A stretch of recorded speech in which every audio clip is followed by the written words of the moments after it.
back again to a little Austin Weekend Sports. It is college football time. Week 8 just finished. That's crazy how much time has passed.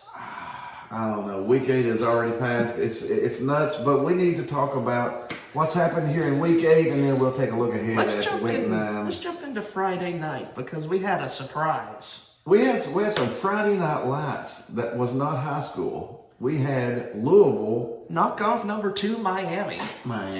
How about the Cards? Louisville's defense looked pretty dang good, didn't they? 4 interceptions off of Carson Beck. I mean, that's how you win football games defensively, if you turn the opposing quarterback over. You know, Carson Beck looked a little problematic. He looks, everything he did was bad. Every decision he made looked terrible. And there was another interception called back because of penalty, so it could have been like 5. I mean, that's a great game plan by the defensive team at Louisville.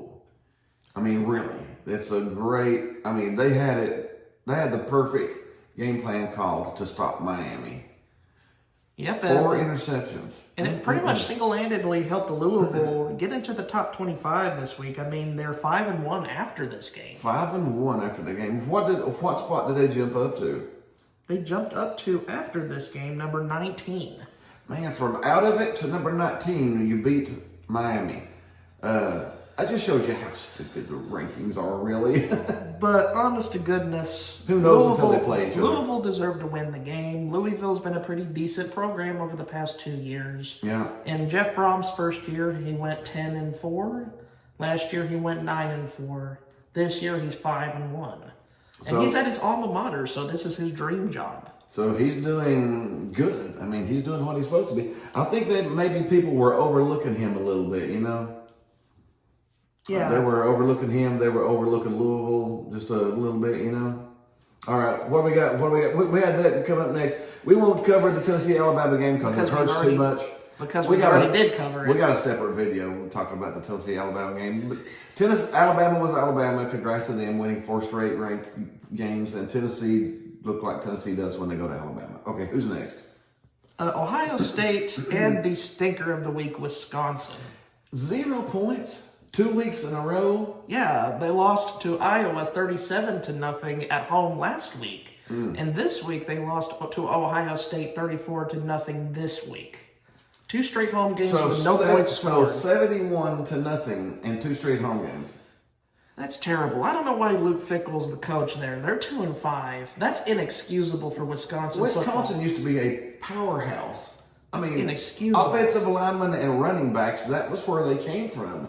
And was from Wisconsin. You know what's kind of crazy, though, is that the AD actually backed Fickell throughout the whole season, even though they're 2-5. Well, you know, the AD may be out the door with Fickell at the end of the year, too, then. They can just hold hands as they walk out the door together. I mean, Luke Fickell's year 1 was 6-6. Last year, 5-7. First year without a bowl game in 21 years. And this year, they're 2-5. I don't see a bowl game. Do you see them going 5-1 the last 5 games? Absolutely not. Or 4-1, I mean? Absolutely not. So they're not going to have a bowl game this year either. Probably not. He's got to go. You can't go 2 straight years at Wisconsin with no bowl game. With no bowl game. They'll run him out. I'd run him out. I'm not a Wisconsin fan. I'm mad. I'm angry just looking at that. No points at home. So Your last 2 home games? Wisconsin is our stinker of the week. And congrats to Ohio State. They did what they should have done. And their scoring defense continues to suffocate the Big Ten because they're number 1 in points allowed per game at a meager 5.8. Ew. That's Matt Patricia's defense, is only allowing 5.8. Matt Patricia's a great defensive mind. He just should not have been a head coach in the NFL. But he's got a great defensive mind. Who's next? Indiana smacking around Michigan State 38-13. Yeah, Michigan State's not great this year. They used to be good. Yeah, they used to be good. They changed coaches. They used to be good. Yeah, but Indiana is on a high right now. One thing I want to personally and publicly apologize to Luke Fickell. I mean, not Luke Fickell, Kurt Signetti. Kurt Signetti. I'm sorry I doubted you, dude. Google him. That's all you say. Google him. He wins. Google me. I'm a winner. That's 17-2 record. He's a winner. 17-2. At Indiana. And they just got, what was the contract he just got? 8 years for $93 million. He ain't going anywhere. Some prominent people are saying, that was stupid. Why would you give somebody that's unproven like that big of a blah, blah, blah, blah, blah, blah, blah, blah, blah. But look what he's doing. It's 17-2. And he if has you had two to, top somebody 10. would have stolen him. I mean, next week somebody would have stolen him because there's teams firing coaches looking for people. You bet. Penn State. But, you know. I apologize to the Hoosier fans telling everybody that believe in Cignetti. I believe in Cignetti. I believe in Cignetti now. Until somebody beat, now seeing Indiana, if it comes down to the Big Ten championship, it will probably be Ohio State and Indiana. Now, that game will tell you something this year, how good Indiana is. But who we got there next? Texas A&M going on a shootout against Arkansas, which, to be fair, Bobby Petrino's got an offense packed up in his back sleeve. You can't overlook Arkansas right now because Bobby Petrino Is the interim coach. He's the interim coach right And now, the and offense is firing. he has a great offensive mind. And the Razorbacks, as to be expected, planted 42 on a very good defense in A&M. But A&M scored 45. and got the first ever $50,000 penalty for a fake injury this week. Splendid. They got the first $50,000 penalty. I'm kind of shocked it wasn't Lane Kiffin. No, it wasn't Lane Kiffin. It was Texas A&M. But hey, congrats. Honestly, Arkansas, I wouldn't want to play them right now. I mean, They have Auburn this week, so they have a good team to jump on. They could have beat Tennessee. They could have beat Texas A&M. I mean, that's two top 15 teams that they could have beat. Do you think Petrino at this role, even if he doesn't win games, do you think he has a chance at the permanent Arkansas role? It'll from here on out. Playing Auburn, if you want to stay there, you need to beat Auburn. Auburn's not ranked. They're not playing the best right They're now. not playing the best, so you need to beat Auburn. So he needs to pass a few tests, but I think he definitely has a chance. Who we got? Considering what happened to Ole Miss against Georgia, he probably should have had players faking injuries. They lost 43-35 in a shootout. Ole Miss was the better team for 3.5 quarters, 4 quarters. Georgia was the better team in the fourth quarter. Yeah. And do you know what? I said situational football like 20 times in my Tennessee-Alabama video. Mm-hmm. This is where it comes to play. Yeah. Alabama did what they needed to do at the end of the game. And Georgia did exactly what they needed to do. Because Kirby always has his guys playing fundamental football. Yeah. That's one of Kirby Smart's number one things. Mm-hmm. Play smart, play hard. Brought a new quarterback in this year, and they just Keep rolling along. Rolling right away, yeah. And Georgia gets to another big top 5 win under Kirby Smart. He has the most top 5, top 10 wins of any active head coach. Yeah, he just can't beat Alabama. That's the only problem. Kirby Smart can't. They beat, what is he, 1-7 against Alabama. He's probably 110-3 against everybody else. Yeah. All right, who we got next? Upset. Arizona State knocking off Texas Tech. I haven't watched Texas Tech enough to be shocked, but that's still a little bit shocking. Arizona State hasn't looked fantastic this year, but that was a big win for the Sun Devils. That was one that they definitely needed, and they pulled it out at the end too. It was a late minute drive. They didn't hammer them. It was a good back and forth football game. So, congrats to Arizona State. Oregon beats the crap out of Rutgers. They need 6-10. They needed that little bounce back game to get to feeling good about themselves again. Because Oregon's not a bad team. They just got beat by a better team last week. But Oregon did exactly what they needed to do. Yeah, put up 50. But Tennessee fans really needed Greg Schiano though to lose. We needed Greg Schiano to lose that often to big teams. How many big games has he won? Very few, if any. Rutgers big game, James. He's not that level. Yeah, he ain't that okay. But do you know who is getting to that level? Brian Kelly. Vanderbilt was actually favored by 2.5 points. I was shocked going into it. I picked LSU because I thought, LSU can't lose, but yeah. But they did, and Diego Pavia made the plays. He actually kept his word this time around that I will beat LSU. He beat LSU. Mm-hmm. He didn't turn the ball over at all. When you can say something and then do it, Bobby is actually a pretty good player. I mean, as a Tennessee Vol, we don't like Vandy. But he's got a lot of passion in him. He's a fiery, passion kind of guy. He has raised Vanderbilt to a level that the hasn't been level seen. of that team by himself because before he got there, they sucked. He got there and the attitude changed, so the team changed. So he brought a winning attitude to Vanderbilt. And so Vanderbilt was rewarded. You got to give it to him. He's good. I mean, I got to also give it to Clark Lee. I mean, he turned this ship around. I mean, Vanderbilt hasn't been in this situation since at least the 40s or the 60s. What, 3 years ago they were 2-10, and 2 years later they're 2-10, they're 7-6 last year, and now they're well on their way. If they could 2-10, 7-6, top 10. How about that change in 2 years? In Vanderbilt, that is impossible. I have to give him credit, but also you got to give the side eye to the team that Vanderbilt defeated, LSU.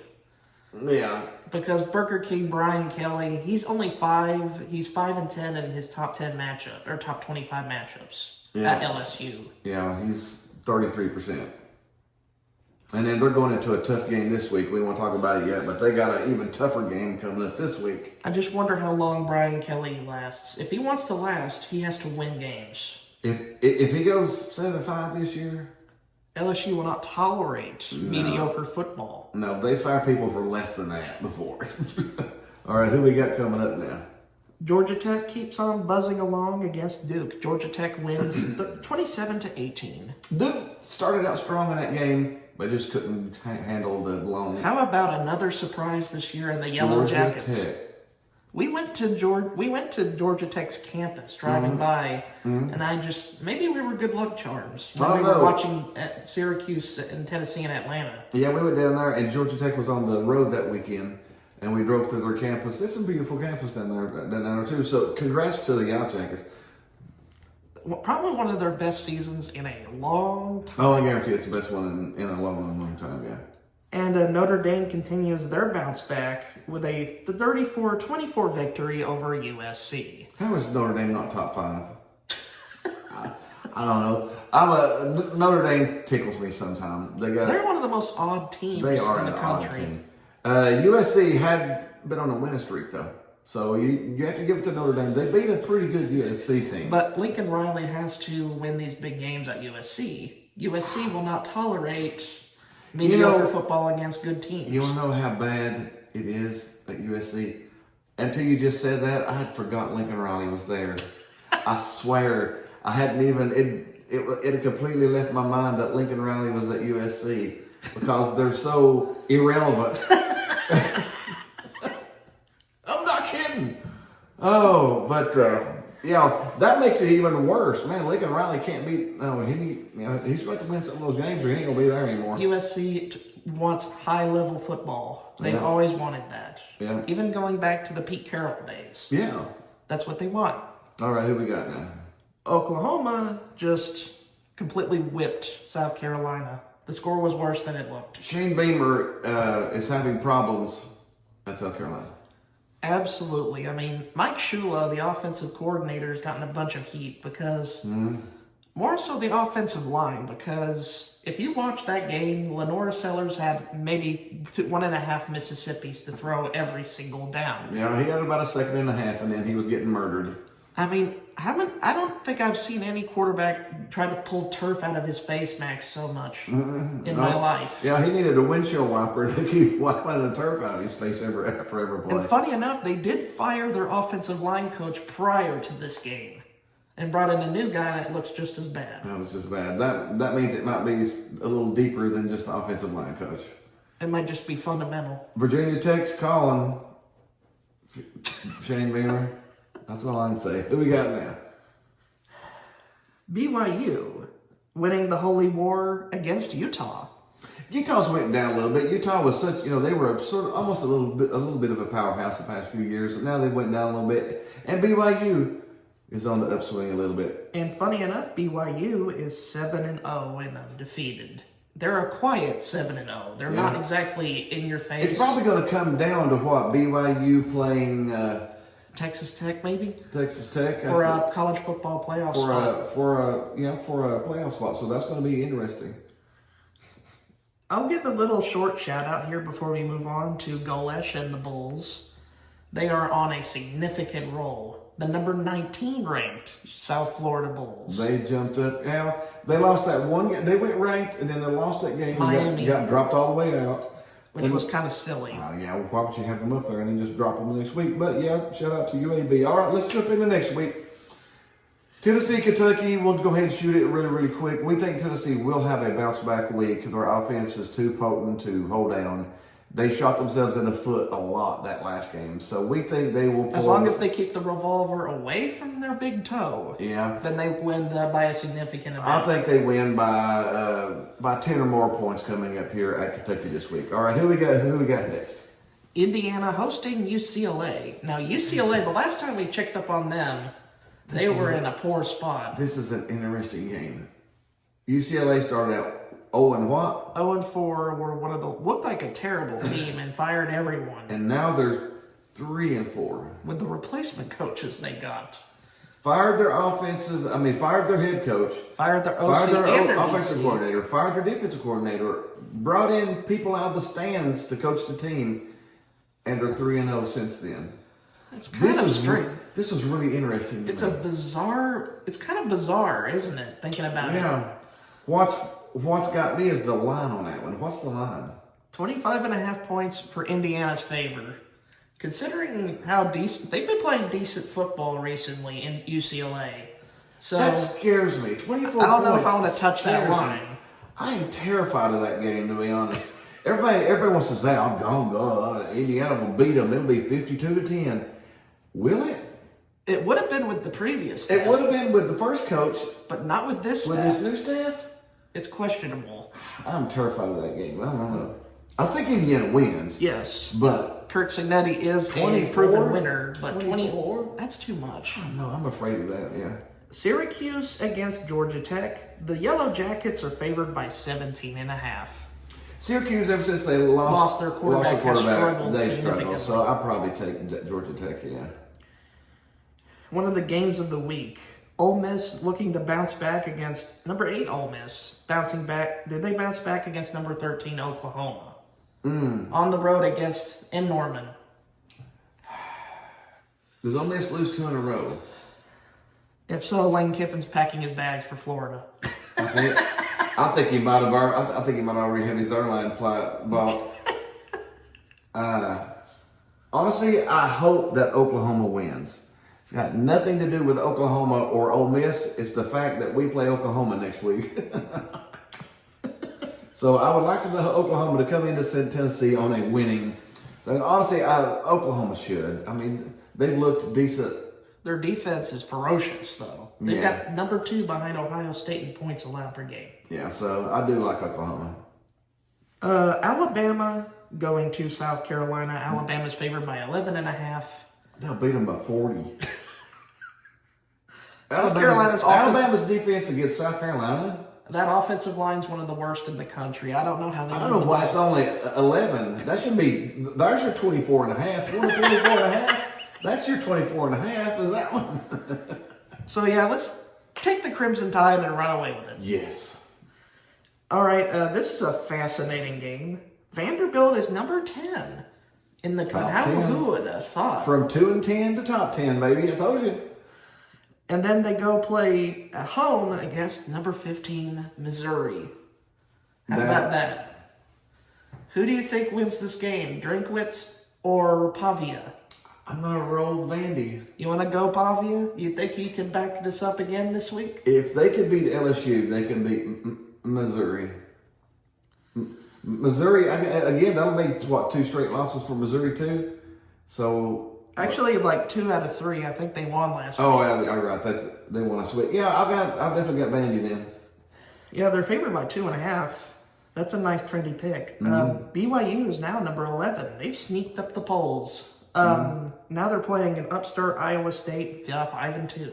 Yeah, Iowa State's, they've showed life this year. but I would still go with BYU. BYU's undefeated. Iowa State is favored by 3.5. I would still go BYU. BYU 7-0, so I'm going BYU. Texas Tech looking to bounce back against a terrible, and I mean terrible, Oklahoma State football team without Mike Gundy. Are they still playing football? I thought they quit playing football whenever they fired Mike Gundy.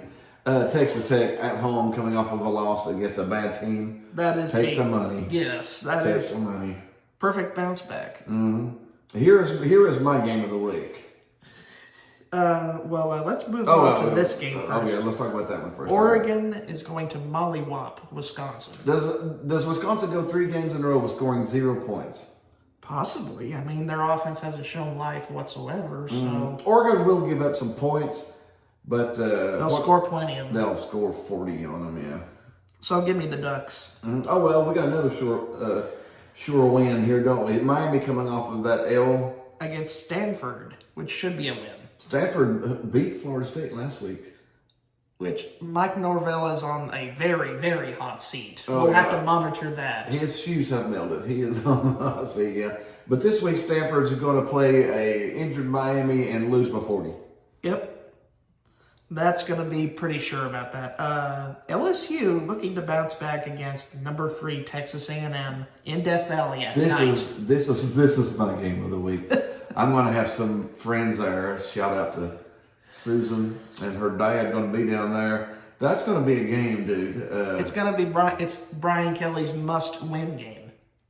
This is a must-win game. How many times has LSU lost at home at night? Very few times. I don't remember the last time they did. Nick Saban had trouble winning down there at night. The last night game they had down there was earlier this year against a really good team, and they won it. I got to go LSU at night. If Brian Kelly can't win at LSU at night, then he is in trouble.